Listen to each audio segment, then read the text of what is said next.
In continuing coverage now, we're taking a closer look at the future of the Monroe County District Attorney's Office. That's right. During the investigation into Sandra Doorley's traffic ticket controversy, she told a state panel it's time for her to go. But the question remains, when? Natalie Kutchko joins us now in studio after hearing from the lead administrator behind the report released earlier this week. Natalie. So under state law, Doorley has until August 4th to make that decision. That is 90 days before Election Day. If she announces before then, the race for Monroe County DA will be on the ballot this November. And if not, the governor will appoint someone instead, and a special election would be held in November of next year. On April 22nd of last year, Monroe County District Attorney Sandra Doorley was caught berating a Webster police officer after refusing to pull over for speeding. Just don't understand the hostility towards me. I'm doing my job. This week, the New York State Commission on Prosecutorial Conduct released the results of its investigation, which was prompted by Governor Kathy Hochul. The commission recommended a public censure after Doorley said she would be leaving her position as DA.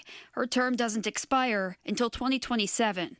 In this case here, where you have a chief law enforcement officer of the jurisdiction who creates an appearance that they are above the law, confidence in the system is undermined. And so one of the things that we are hopeful of is that DA Doorley's cooperation with the commission, her admission that she has violated the rules of professional conduct, and by also acknowledging that a public censure is warranted, our hope is that the harm that was created by the initial conduct during the traffic stop can start to become repaired, and that we can start to restore trust in the criminal legal system. Susan Friedman, the commission's administrator, says Doorley cooperated with a deposition back in March to answer questions directly from the panel. It did not go to a hearing, she says, because Doorley was in agreement over a public censure.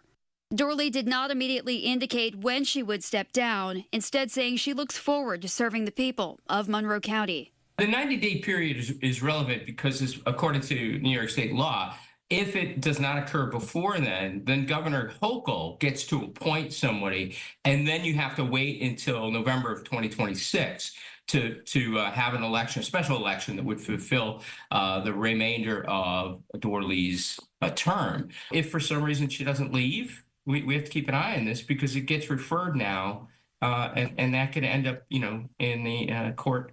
The Supreme Court of New York State gets to determine what happens. So keep watching.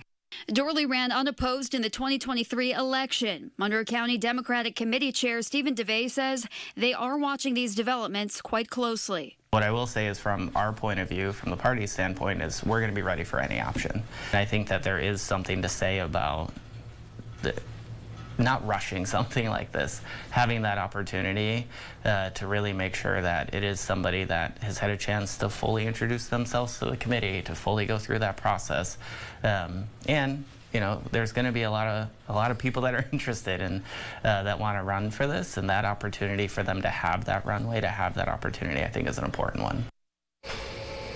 So it's still a lot to be determined here. The State Commission's report will now go before the Attorney Grievance Committee so they can decide what, if anything, would be an appropriate sanction for the conduct already investigated. Right now, it's unclear how long that review will take. And again, to this point, there has been no word from the DA herself as to when she plans to step down. Reporting in studio, Natalie Kutchko, News 8.